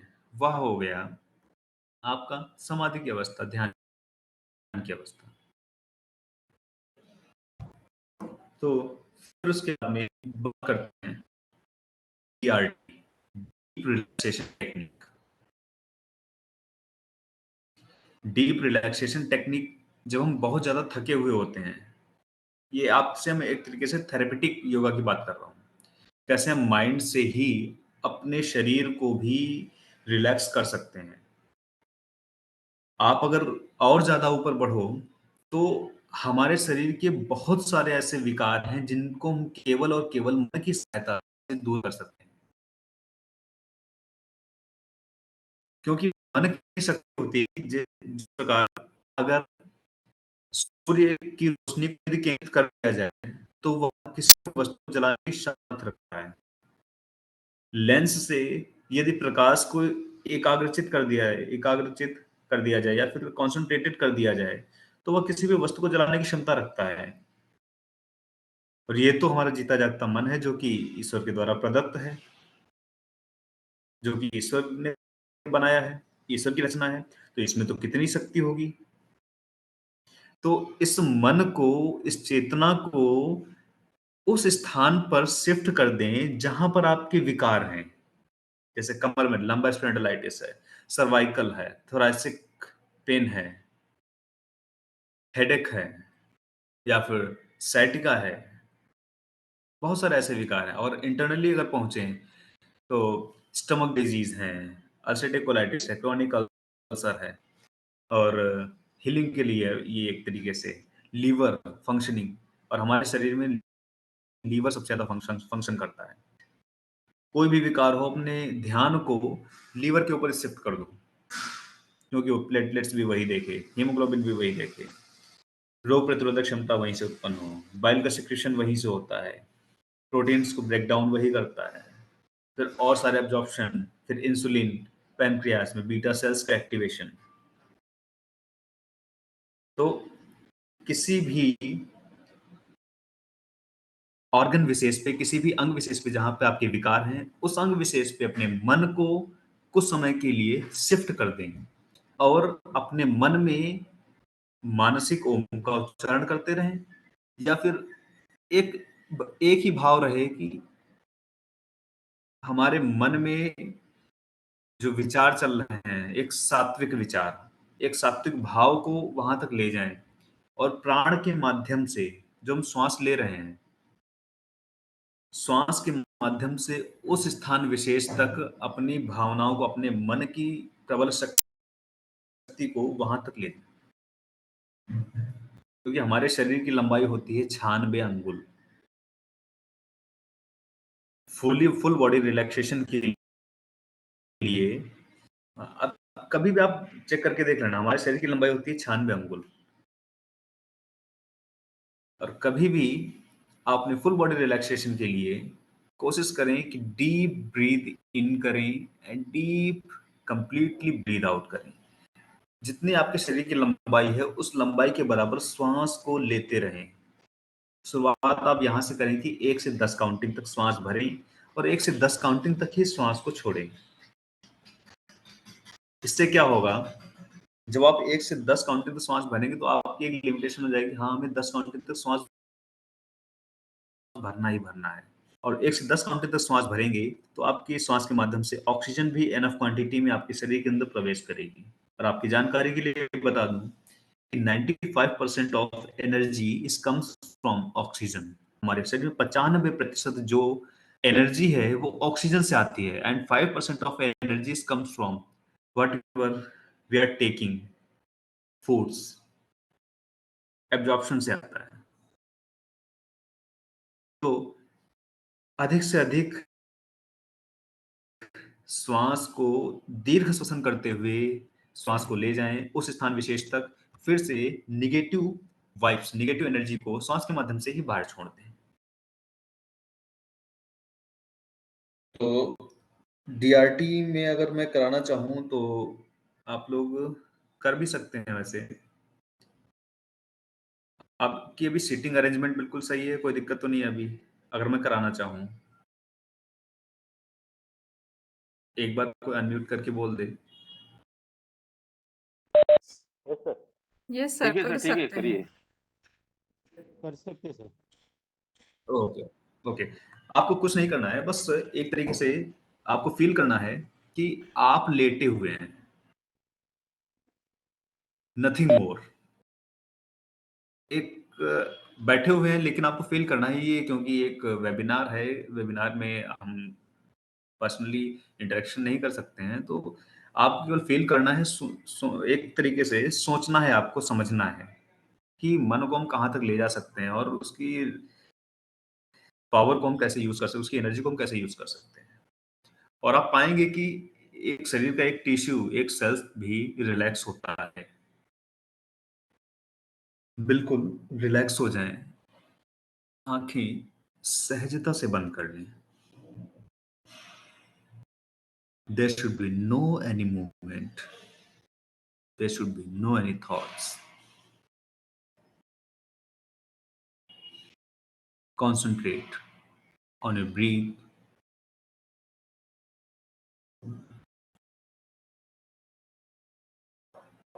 Take a deep breath in and completely breathe out. Again, take a deep breath in and hold the breath till the end of 10. 1, 2, 3, 4, 5, 6, 7, 8, 9, 10. And slow release the breath. Again, take the deep breathing. Hold, hold, hold, hold, hold, hold, hold, hold, and slowly release. Take the more time for the relaxation of breath. And again, intake the breath. Just take the 10 seconds for the holding. 1, 2, 3, 4, 5, 6, 7, 8, 9, 10, and release.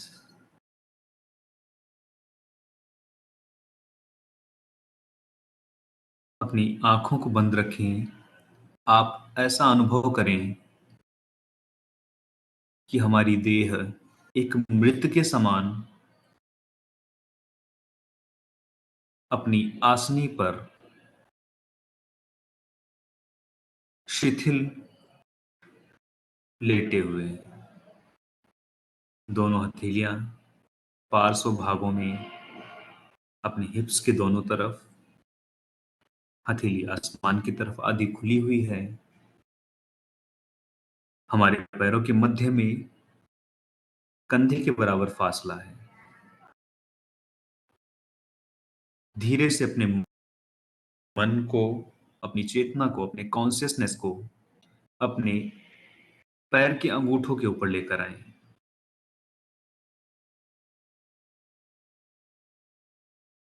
और अपने मन की प्रबल शक्ति की सहायता से व श्वास के माध्यम से मन के सामर्थ्य को, मन की ऊर्जा को उस स्थान विशेष तक लेकर आए और बिना किसी मूवमेंट के, बिना किसी गति के स्थूल व सूक्ष्म रूप से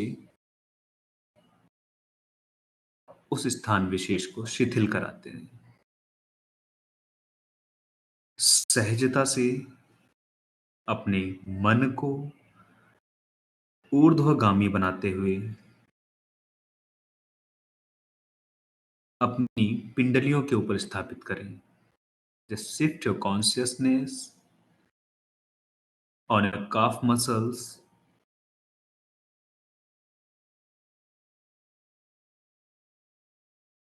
and take a deep breath.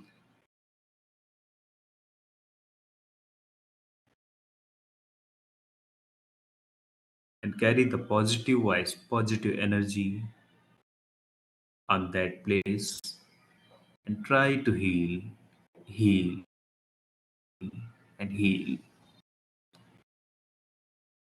कोई भी विचार ना करें, कोई भी जोर जबरदस्ती ना करें।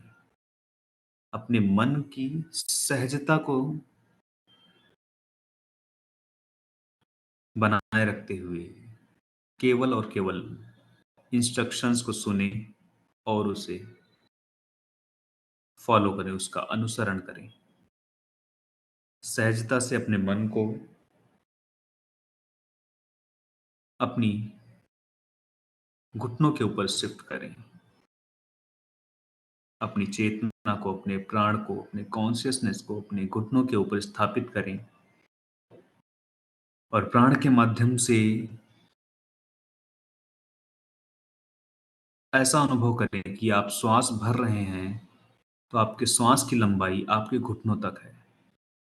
आप घुटनों की लंबाई तक श्वास भर रहे हैं और पूरी श्वास को आप बाहर छोड़ रहे हैं, जिससे हमारे शरीर से सभी नकारात्मक विचार व स्थूल व सूक्ष्म रूप से टॉक्सिन्स बाहर जा रहे हैं।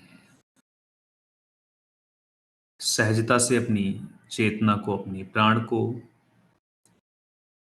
अपनी जंघाओं के ऊपर स्थापित करें।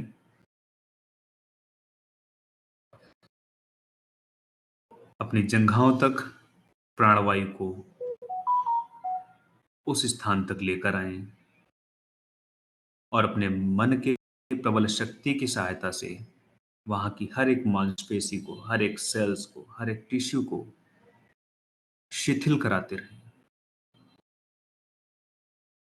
पुनः श्वास भरें, पुनः प्राण की सहायता से, ऊर्जा की सहायता से, मन के प्रबल शक्ति की सहायता से उस स्थान विशेष को शिथिल कराएं। सहजता से अपने मन को उदर क्षेत्र पर स्थापित करें।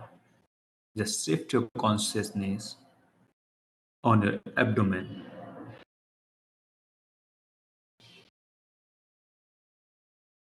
अपनी आंतरिक क्रियाओं को शिथिल करने हेतु प्राणवायु को उस स्थान विशेष तक प्रेषित कराते हुए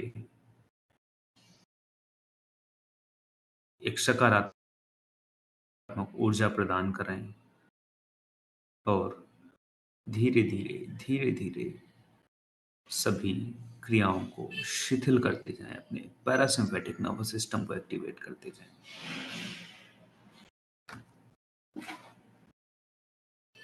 सहजता से अपनी चेतना को अपने हृदय पर लेकर आएं, अनाहत चक्र पर लेकर आएं।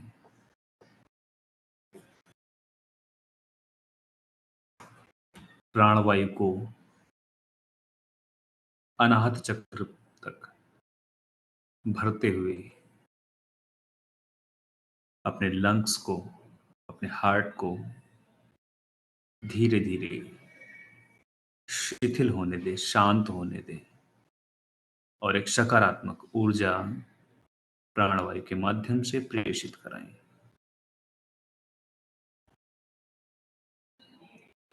पूर्ण मौन रहते हुए मानसिक व शारीरिक रूप से अपने ध्यान को ऊर्ध्वगामी बनाते हुए कंठ पर स्थापित करें।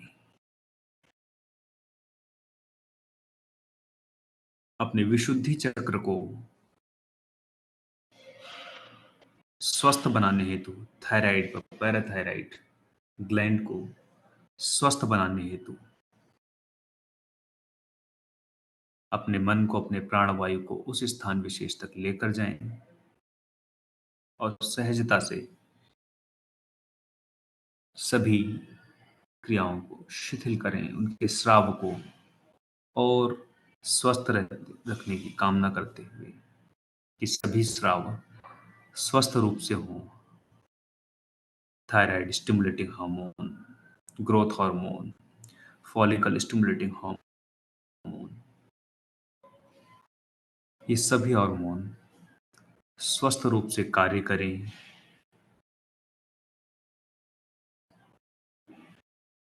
कैल्शियम, फास्फोरस, इनका रेगुलेशन सही तरीके से हो।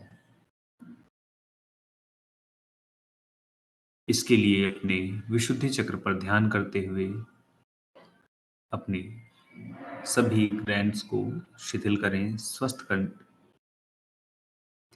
धीरे धीरे अपनी चेतना को ऊर्ध्वगामी बनाते हुए भ्रकुटी मध्य में स्थापित करें।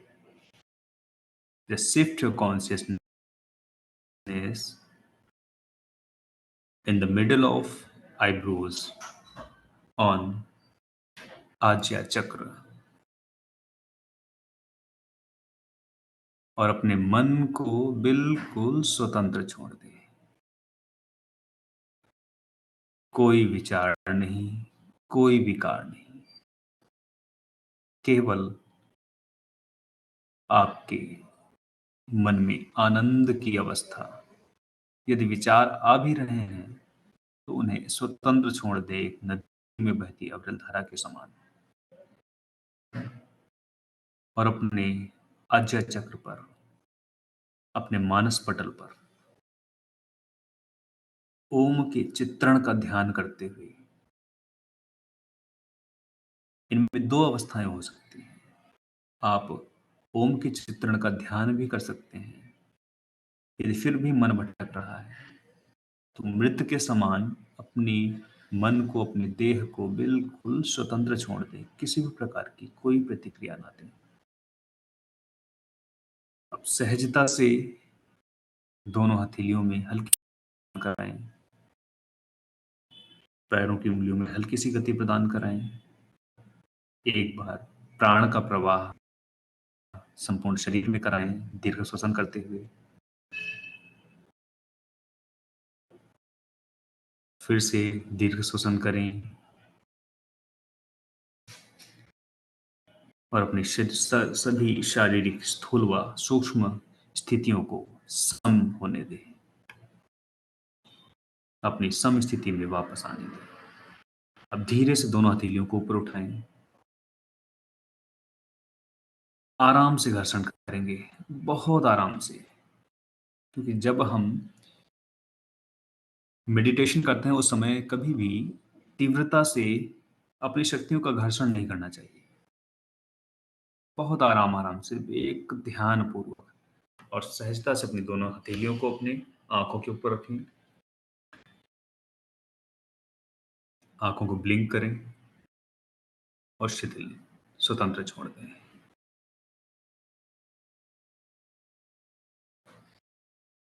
तो ये था आपका DRT, डीप रिलैक्सेशन टेक्निक्स। नींद लग गई थी सर। जी, हमारी यही कोशिश थी। नींद लग गई थी।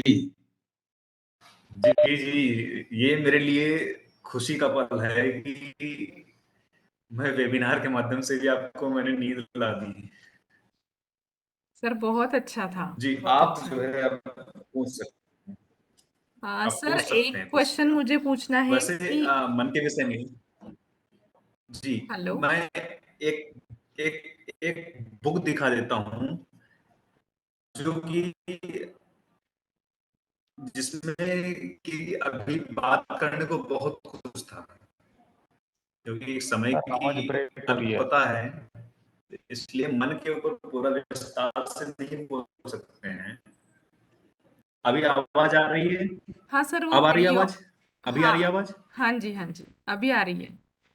हाँ, तो मन के विषय में अगर बात करें तो बहुत ही, एक तरीके से कहते हैं ना कि अ, वृहद है, इसका अंत नहीं है। और मन सभी हमारे छोटे से छोटी इकाई, छोटी से छोटी क्रियाएं, छोटी बड़ी से बड़ी क्रियाएं मन पे ही आधारित हैं। मन शांत नहीं होगा, आप कोई काम नहीं कर पाएंगे। मन शांत नहीं होगा तो आप अपना नुकसान ही करेंगे और कुछ नहीं करेंगे। और अगर नुकसान भी करते हैं उसमें भी मन का रोल रहता है। ठीक है, आप अपने क्वेश्चन पूछ लीजिए, जितना अगर दे सकेंगे तो मैं पूरी कोशिश करूंगा। हेलो सर, जी, मन की गति कितनी होनी चाहिए? मन की गति कितनी होनी चाहिए?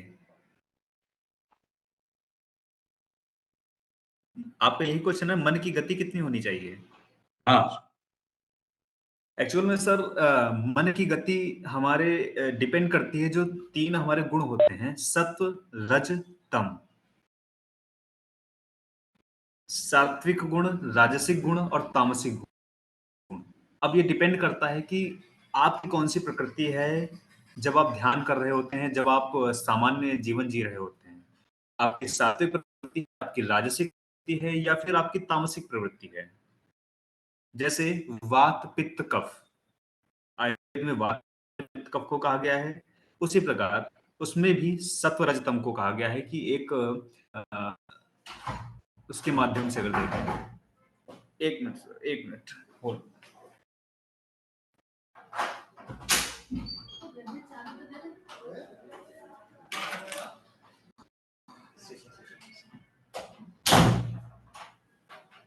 हाँ, तो मैं ये बात कर रहा था कि वात पित्त कफ आयुर्वेद में होता है और उसी तरह सत्व रज तम होते हैं इसमें।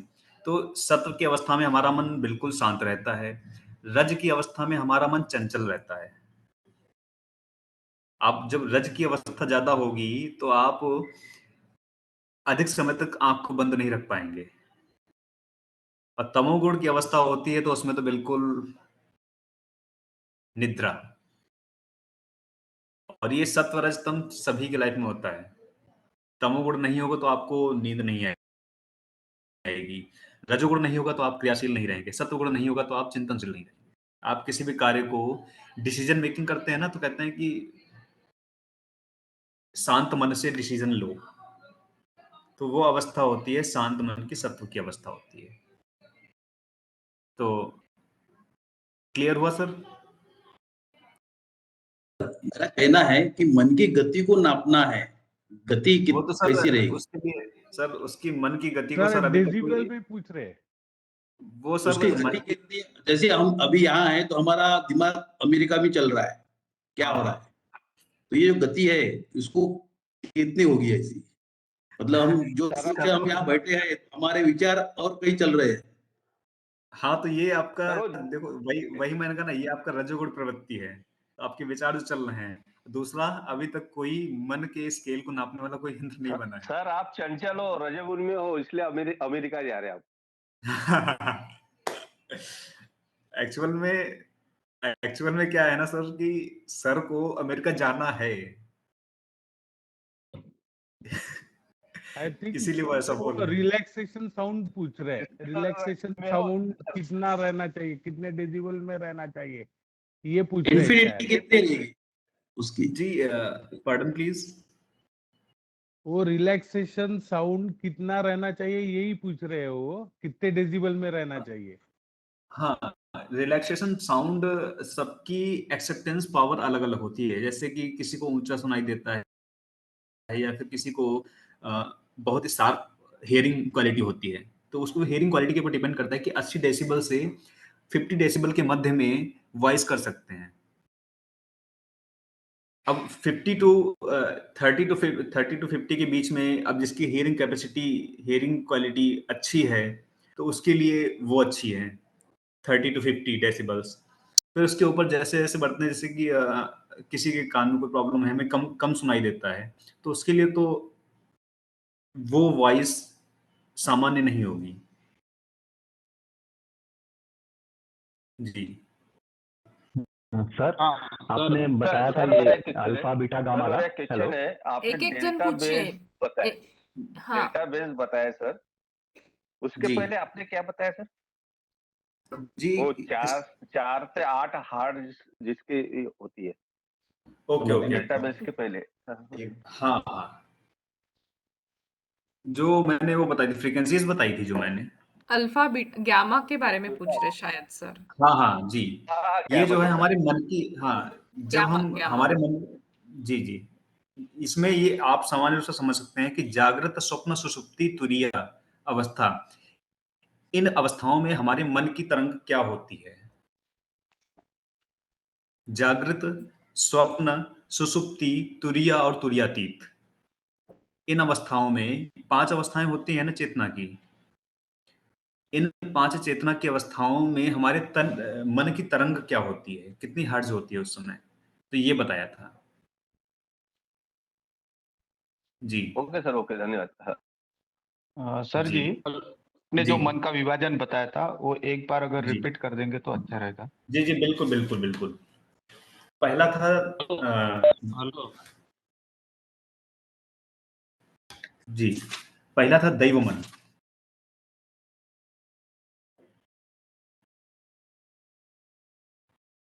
हेलो। हाँ सर। पहला था दैवमन पहला। दैवमन, दूसरा है यक्षमन, यक्षमन।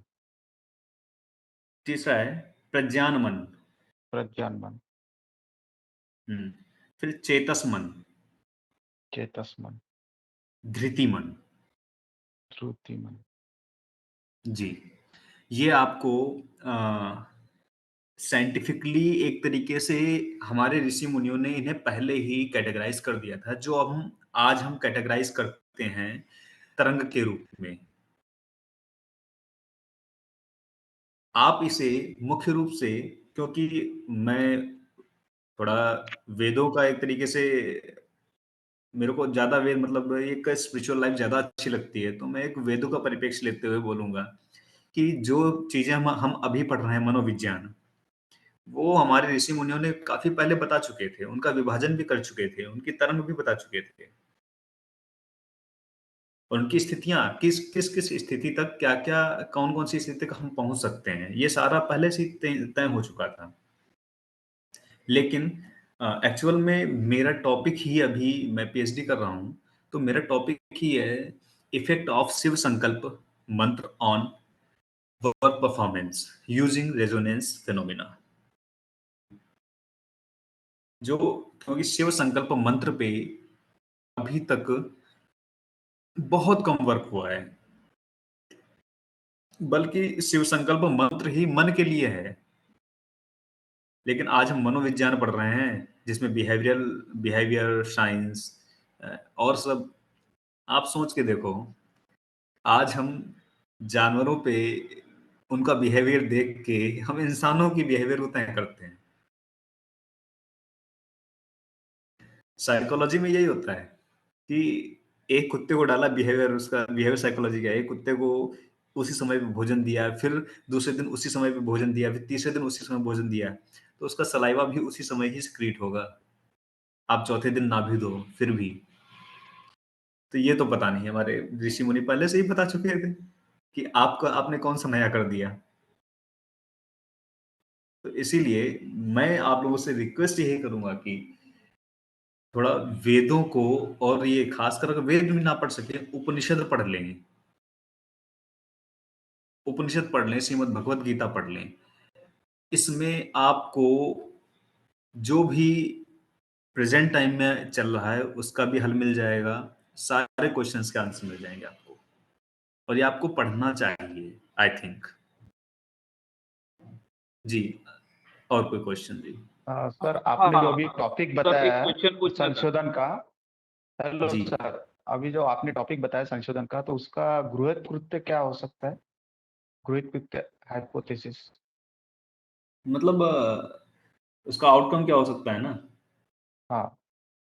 आउटकम यही हो सकता है कि हम मंत्रों को बताएंगे, और उन मंत्रों, जो वेद में मंत्र लिखे हुए हैं, उन जी सर। मंत्रों की फ्रीक्वेंसी से हमारे मन पे क्या होने वाला है। क्योंकि मंत्र लिखे गए हैं, तो आपने सुना भी होगा कि मंत्र सस्वर उच्चारण करे जाते हैं। आप साउथ गए होंगे, जी सर। तो वहां पे आप देखते होंगे कि मंत्र सस्वर उच्चारण किए जाते हैं, उनका भी एक स्वर जी। होता है। और हमारी हिंदी भाषा एक ऐसी भाषा है जिसमें हर वर्ण का एक स्वर होता है, और उस स्वर के हिसाब से हम किसी को, हम अगर मंत्र, दो हमारे परिप्रेक्ष्य हैं, दो पक्ष रहेंगे। एक तो हम उन्हें सुनाएंगे, एक फ्रीक्वेंसी सेट करके हम हाँ हाँ। उन्हें सुनाएंगे मंत्र को, और उनके उच्चारण हाँ को, हाँ। फिर उनके अर्थ को। दूसरा पक्ष ये हाँ रहेगा कि हम उन्हें बोलने के लिए बोलेंगे। हाँ। हाँ तो इसका दोनों का डिफरेंस देखेंगे, और इसका क्या इफेक्ट पड़ रहा है ये देखेंगे। हाँ। हाँ। और इसका सर आई थिंक इसके मेरे को पूरा इसका विश्वास है इफेक्ट कि, जो, जी, सर इसका जो इफेक्ट कैलकुलेट करते हैं उसके कुछ माध्यम होंगे या कुछ क्वेश्चनायर है सर। सर क्वेश्चन क्वेश्चनायर है? है, और बाकी जो है इंस्ट्रूमेंट हैं माइंड हाँ वेव्स को नापने के लिए। हाँ। बाकी अभी कोई ऐसा कुछ नहीं है कि हम ऑब्जर्वेशन ही कर सकते हैं, हाँ। क्योंकि हमारी साइंस इतनी आगे नहीं गई है जितनी आगे हमारा आध्यात्म जा चुका था। Yes sir. जी थैंक यू सर। हाँ सर, एक क्वेश्चन पूछना था। जी हेलो। सर। हाँ, जी सर, जी सर। मेरा एक क्वेश्चन, जब आपने बताया था कि जो एनर्जी है, हम्म।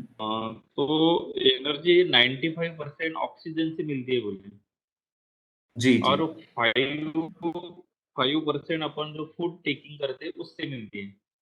लेकिन हाँ आदमी का जोर तो खाने पे ही ज्यादा रहता है, तो नहीं नहीं, ये खाने। साइंटिफिकली है कि क्या है? हाँ जी जी, बताता हूँ जी। हाँ 95% एनर्जी ऑक्सीजन से इसीलिए कि आप जो भी फूड इंटेक करते हैं उसमें से आप जितना भी आपने इंटेक किया उसमें से न्यूट्रिशंस एब्जॉर्प्शन होता है। अब न्यूट्रिशंस एब्जॉर्प्शन में से कोई ज़रूरी नहीं है कि जितना आपने खाया हर पूरा न्यूट्रिशंस आपको दे देगा।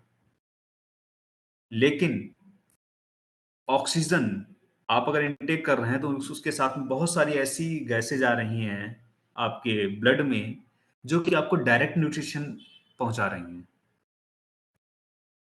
और फूड जब हम इनटेक करते हैं तो फूड वो पहले ब्रेक डाउन करता है, फिर एब्जॉर्प्शन करता है। स्टमक में हुआ, फिर छुइयाँ, फिर कड़ियाँ, फिर हर जगह से जो है एब्जॉर्प्शन करके तब उसे एक सूक्ष्म न्यूट्रिशंस को पहुंचा पाता है शरीर को। आप ये जो अगर ऑक्सीजन मिले केवल आपको खाना मिलता रहे और आप सफोकेटेड लाइफ जी रहे हो, केवल आपको खाना मिलता रहे, आप स्वस्थ नहीं रहेंगे। क्योंकि यहाँ पे सीधा सा मैकेनिज्म है, जो चीज ब्लड में डायरेक्ट मिलती जाके है वो चीज हमें ज्यादा एनर्जी देगी। जो चीज बैरियर बना के आ रही है, एक ब्रिज बना के आ रही है, वो आपको कम एनर्जी देगी, क्योंकि उसमें रॉ मटेरियल भी निकलता है और रॉ मटेरियल भी हमारे शरीर का पोषण करता है। आयुर्वेद में कहा गया है कि सम दोषा समाग्निश्च सम धातु मलक्रिया प्रसन्न आत्मेन्द्रिय मना स्वस्थ इति अभिधीयते। इसमें मन को भी रखा है, आत्मा को भी रखा है। प्रसन्न आत्मे इंद्रिय मन है, इंद्रियों को भी प्रसन्न रखा है। स्वस्थ इति अभिधीयते, स्वस्थ व्यक्ति की परिभाषा बताई गई है कि समान दोष, ये जो वात पित्त कफ ये सम स्थिति में हो, समान अग्नि जो हमारी जठराग्नि हो वह सम स्थिति में, मतलब जो भी हम खाएं वो पच जाए। सम धातु, 7 धातुएं होती हैं, रस रक्त मांस मेद अस्थि मज्जा शुक्र, ये धातुएं सम स्थिति में हो। मल का निष्क्रमण सही तरीके से हो, फिर प्रसन्न आत्मा, प्रसन्न इंद्रिय, प्रसन्न मन जिसका होगा वह स्वस्थ पुरुष होगा। तो अब हाँ, इसमें से और एक बताना चाहूंगा कि कोई भी, चाहे वह जड़ हो चाहे वह चेतन हो, कोई भी वस्तु नष्ट नहीं होती है, वो एक रूप से दूसरे रूप में कन्वर्ट होती है। तो एनर्जी, ऑक्सीजन एनर्जी में कन्वर्ट होता है, एनर्जी फिर से जो है उस ऑक्सीजन का भी रॉ मटेरियल होता है। ऑक्सीजन आपने इनहेल किया है, ऐसा नहीं है कि सारा कंज्यूम कर लेगा, उसमें से भी रॉ निकालेगा। लेकिन इसीलिए बोला जाता है कि डीप ब्रीद इन करें। इसीलिए ऋषि मुनि श्वास की साधना, मतलब एक स्वर साधना या फिर एक, जैसे संगीतज्ञ स्वर साधना करते हैं, और ऋषि मुनि हमारे श्वासों पे कंट्रोल करते थे। उसे कछुआ कम श्वास लेता है 1 मिनट में, इसीलिए लंबे समय तक जिंदा रहता है। तो इसीलिए पूरक कुंभक रेचक, पूरक कुंभक रेचक प्राणायाम का ये 3 प्रक्रियाएं बताई गई हैं। जब हम नाड़ी शोधन करते हैं ना, पूरक अर्थात लेना, कुंभक अर्थात रोक के रखना श्वास का, रेचक अर्थात श्वास का छोड़ना। तो इनका एक अनुपात तय किया गया है, 12-64, 12-32-64। हो सकता है ये थोड़ा सा माइनर सा इधर उधर हो सकता है, लेकिन अनुपात ऐसा ही है कि 12 थोड़ा सा इधर उधर है, ये थोड़ा कंफ्यूजन है अभी जी। बताइए सर। और कोई प्रश्न है? Hello sir. जी सर। ओम। राष्ट्रसंत तुकडोजी महाराज नागपुर यूनिवर्सिटी द्वारा ये जो है राष्ट्रसंत तुकडोजी महाराज का एक भजन है मन के ऊपर। सर जी जी जी मन के ऊपर भजन है।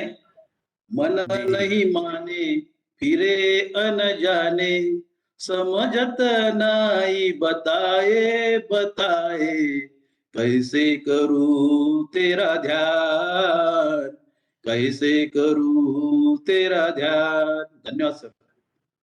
मैं एक बात बताऊं, आप रजोगुण को समाप्त कर लो, रजोगुण को शिथिल कर लो, अपने आप ध्यान लग जाएगा, सही बोला गुरुजी, है ना? सही बोला। वैसे आप बहुत अच्छे हो और कविता आपकी बहुत अच्छी है, बहुत अच्छा लगा सुन के, है ना? क्योंकि सारी हमारा संपूर्ण जीवन ना हमारी प्रकृतियों के ऊपर डिपेंड करता है, और ये खराब नहीं होती हैं। अगर आप चंचल नहीं होगे ना तो इतने खुश भी नहीं होगे। आपकी खुशी झलक रही है, वो मेरे को दिख रही है। आप अमेरिका जल्दी पहुंचोगे।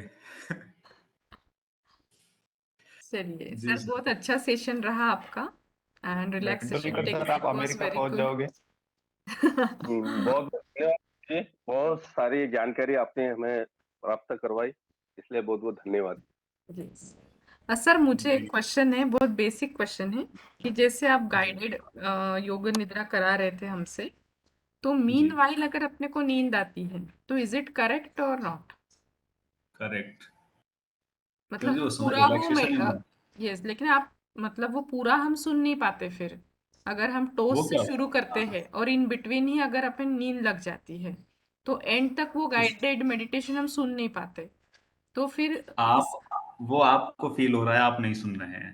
वो हाँ आपको फील हो रहा है, आप नहीं सुन रहे हैं, लेकिन इंद्रियां जो है ना, यही तो एक विज्ञान है ना। इंद्रियां अपना काम करती हैं। आप कभी देखो कि जब छोटे पे ना माता जी या दादी जी गोद में ले लेती हैं और सुनाती रहती थी कुछ ना कुछ कथाएं या फिर कुछ भजन, कुछ गीत, अपने आप नींद आ जाती थी। लेकिन माता जी और या फिर दादी जी सुनाना बंद नहीं करती थी। वही हमारी डीप स्लीप की अवस्था होती है कि हाँ, हमारी बॉडी पूरी रिलैक्सेशन की स्थिति में है अभी। तो वो फिर अपने आप मैनेज करता है। जी जी। सर एक पूछना बाकी है, गाइडेड। जी, जी। शरीर की जो लंबाई बताई 92 96। टोटल 96, हाँ, जी। तो उसकी लंबाई कैसी, मतलब किस तरह से नापनी है? अपने उंगलियों से। ओके मतलब ये चार, इनसे।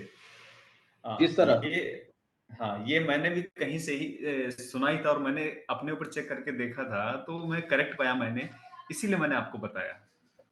अच्छा, तो हम प्रैक्टिकली करके देखेंगे। हाँ, हाँ, प्रैक्टिकली देख, अगर गलत भी हो कोई बात नहीं, लेकिन देख लेना आप प्रैक्टिकली करके। ठीक है, जी sir, thank you sir. Definitely. चलिए जी। फ्रेंड्स, यहाँ पे रुकते हैं।